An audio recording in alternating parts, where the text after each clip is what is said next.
Seguimos con la lectura del Código Civil. Artículo 351. Si el tutor o curadora, alegando la excesiva complicación de los negocios del pupilo y su insuficiencia para administrarlos cumplidamente, pidiere que se le agregara un curador, podrá el juez acceder, habiendo oído sobre ello a los parientes del pupilo y al respectivo defensor. El juez dividirá entonces la administración del modo que más conveniente le parezca. Artículo 352. Si al que se halla bajo tutela o curaduría se hiciere donación, herencia o legado, con la precisa condición de que los bienes comprendidos en la donación, herencia o legado se administren por una persona que el donante o testador designa, se accederá a los deseos de estos, a menos que, oído los parientes y el respectivo defensor, apareciere que conviene más al pupilo repudiar la donación, herencia o legado que aceptarlo en esos términos. Si se acepta la donación, herencia o legado, y el donante o testador no hubiere designado a la persona o la que ha sido designada no fuera idónea, hará el magistrado la designación. Artículo 353. Las tutelas o curadurías pueden ser testamentarias, legítimas o dativas. Son testamentarias las que se constituyen por acto testamentario, legítimas las que se confieren por la ley o los parientes o cónyuge del pupilo, dativas las que confiere el magistrado. Sigue las reglas de la guarda testamentaria la que se confiere por acto entre vivos según el artículo 360. 2. De la tutela o curaduría testamentaria. Artículo 354. El padre o madre puede nombrar tutor por testamento no solo a los hijos nacidos, sino al que se halla todavía en el vientre materno, para en caso de que nazca vivo. Artículo 355. Puede asimismo nombrar curador por testamento a los menores adultos y a los adultos de cualquier edad que se hallen en estado de demencia, o son sordos o sordomudos que no entiendan ni se dan a entender claramente. Artículo 356. Puede asimismo nombrar curador por testamento para la defensa de los derechos eventuales del hijo que está por nacer. Artículo 357. Carecerá de los derechos que se le confieren por los artículos precedentes el padre o madre que ha sido privado de la patria potestad por decreto del juez, según el artículo 271, o que por mala administración haya sido removido judicialmente de la guarda del hijo. También carecerá de estos derechos el padre o madre cuando la filiación ha sido determinada judicialmente contra su oposición. Artículo 358. Si tanto el padre como la madre han nombrado guardador por testamento, se atenderá en primer lugar al nombramiento realizado por aquel de los padres que ejercía la patria potestad del hijo. Artículo 359. Si no fuere posible aplicar la regla del artículo anterior, se aplicará a los guardadores nombrados por testamento del padre y de la madre, la regla de los artículos 361 y 363. Artículo 360. No obstante lo dispuesto en el artículo 357, el padre, la madre y cualquier otra persona podrá nombrar un curador por testamento o por acto entre vivos, cuando donen o dejen al pupilo alguna parte de sus bienes que no se les daba a título legítimo. Esta curaduría se limitará a los bienes que se donan o dejan al pupilo. Artículo 361.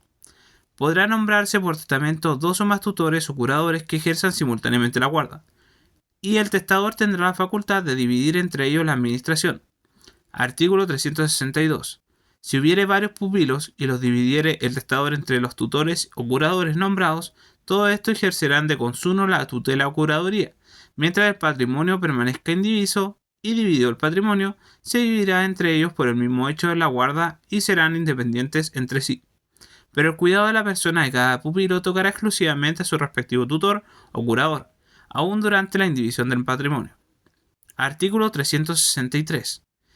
Si el testador nombra varios tutores o curadores que ejerzan de consuno la tutela o curaduría y no dividiere entre ellos las funciones, podrá el juez, oídos los parientes del pupilo, confiarla a uno de los nombrados o al número de ellos que estimare suficiente, y en este segundo caso dividirla como mejor convenga para la seguridad de los intereses del pupilo. Artículo 364. Podrán asimismo nombrarse por testamento varios tutores o curadores que se sustituyan o sucedan uno a otro, y establecida la sustitución o sucesión para un caso particular, se aplicará a las demás que falte el tutor o curador, a menos que manifiestamente aparezca que el testador ha querido limitar la sustitución o sucesión al caso o casos designados. Artículo 365. Las tutelas o curadurías testamentarias admiten condición suspensiva y resolutoria, y señalamiento de día cierto en que principian o expiren.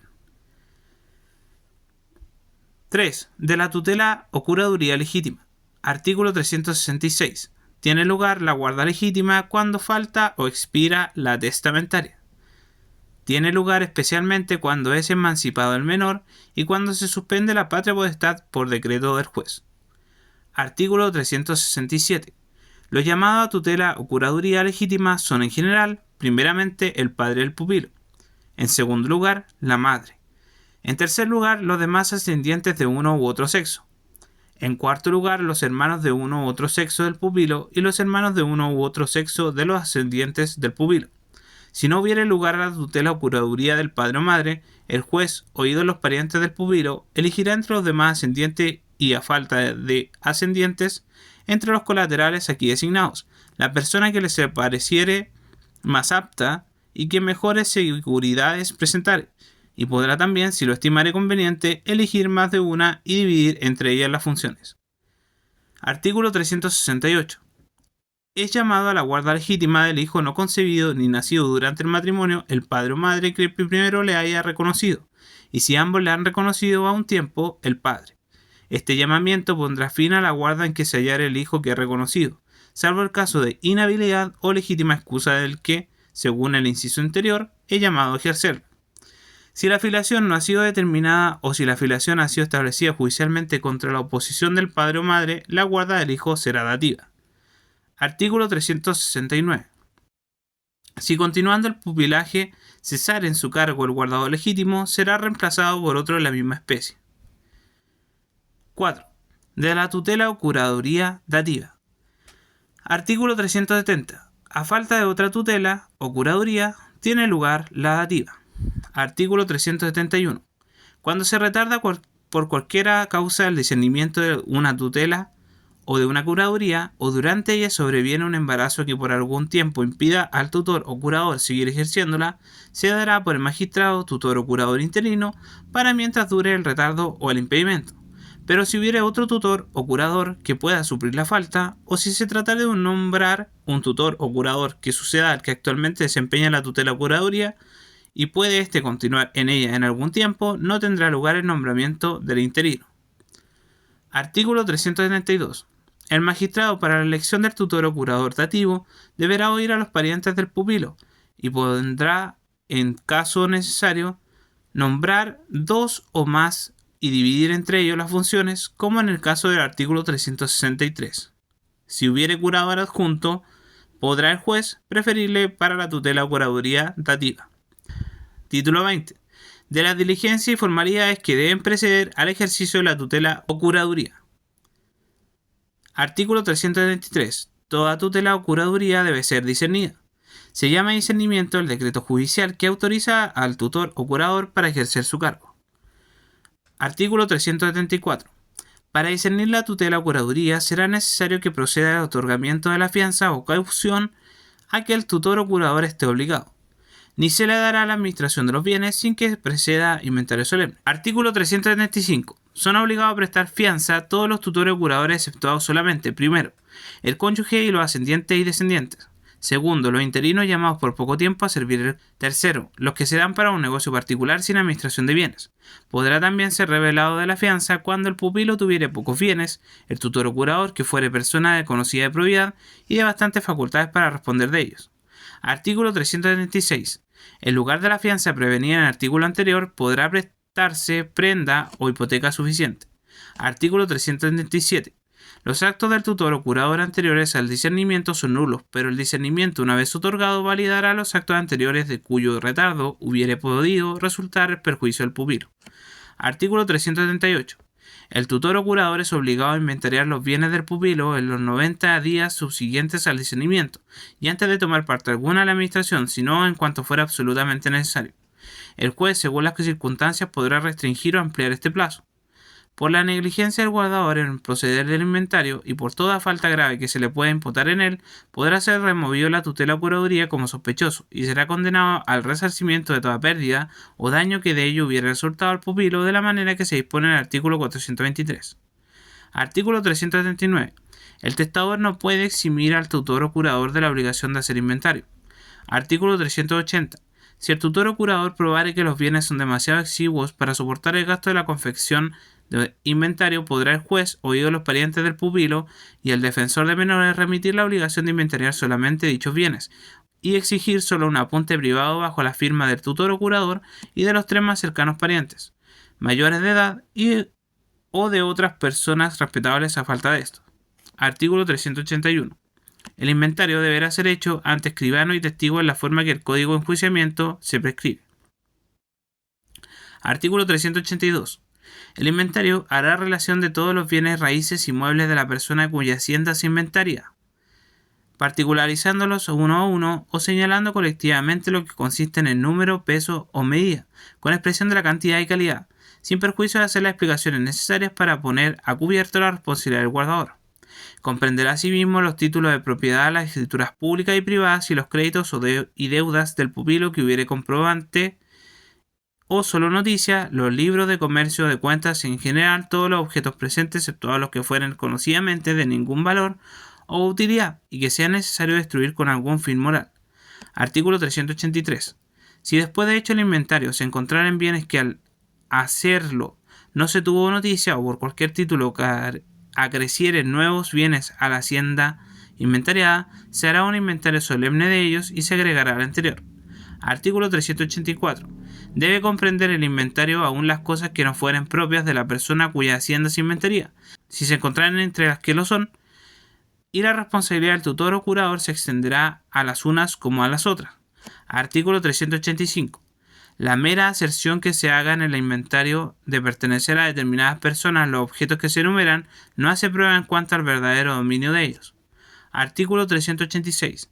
Si el tutor o curador alegare que por error se han relacionado el inventario de cosas que no existían, o se ha exagerado en el número, peso o medida de las existentes, o se le ha atribuido una materia o calidad que se carecieran, no le valdrá esta excepción, salvo que pruebe no haberse podido evitar el error con el debido cuidado de su parte o sin conocimiento de experimentos científicos. Artículo 387.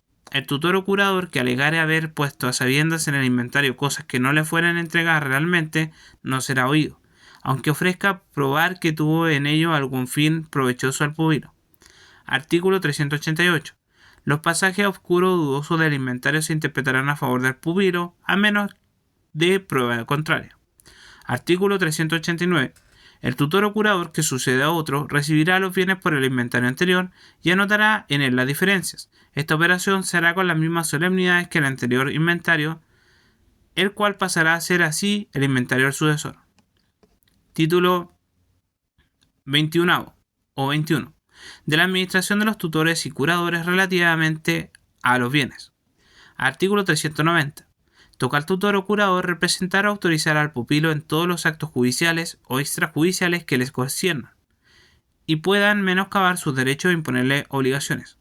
Artículo 391. El tutor o curador administra los bienes del pupilo y es obligado a la conservación de estos bienes, a su reparación y cultivo. Su responsabilidad se extiende hasta la culpa leve inclusive. Artículo 392. Si en el testamento se nombrara una persona a quien el guardador haya de consultar en el ejercicio de su cargo, no por eso será éste obligado a someterse en el dictamen del consultor, ni haciéndolo será su responsabilidad. Si en el testamento se ordenara expresamente que el guardador procede de acuerdo con el consultor, tampoco será la responsabilidad del primero por acceder a la opinión del segundo, pero habiendo la discordia entre ellos no procederá el guardador sino con autorización del juez, que deberá concederla con conocimiento de causa. Artículo 393. No será lícito al tutor o curador sin previo decreto judicial enajenar los bienes del pupilo ni gravarlos con hipoteca, censo o servidumbre, ni enajenar o empeñar los muebles preciosos o que tengan valor de afección, ni podrá el juez autorizar esos actos sino por causa de utilidad o necesidad manifiesta. Artículo 394. La venta de cualquiera parte de los bienes del pupilo enumerados en los artículos anteriores se hará en pública subasta. Artículo 395. No obstante la disposición del artículo 393, si hubiere precedido decreto de ejecución y embargo sobre los bienes raíces del pupilo, no será necesario nuevo decreto para su enajenación. Tampoco será necesario decreto judicial para la constitución de una hipoteca, censo o servidumbre sobre los bienes raíces que se han transferido al pupilo con la carga de constituir dichas hipotecas en su servidumbre. Artículo 396. Sin previo decreto judicial no podrá el tutor o curador proceder a la división de bienes, raíces o hereditarios que el pupilo posea con otros proindivisos. Si el juez, a petición de un comunero o coheredero, hubiere decretado la división, no será necesaria nuevo decreto. Artículo 397. El tutor o curador no podrá repudiar ninguna herencia deferida al pupilo sin decreto de juez con conocimiento de causa, ni aceptarla sin beneficio de inventario. Artículo 398. Las donaciones o legados no podrán tampoco repudiarse sino con arreglo a lo dispuesto en el artículo 1236. Y si impusieren obligaciones o gravamen al pupilo, no podrán aceptarse sin previa tasación de las cosas donadas o legadas. Artículo 399. Hecha la división de la herencia o de las bienes raíces que el pupilo posea con otros proindivisos, será necesario para que tenga efecto nuevo decreto del juez, que con audiencia del respectivo defensor la aprueba y confirme. Artículo 400. Se necesita asimismo previo decreto para proceder a las transacciones o compromisos sobre los derechos del pupilo que se evalúen en más de un centavo y sobre sus bienes raíces, y en cada caso la transacción o fallo del compromisario se someterán a la aprobación judicial so pena de nulidad.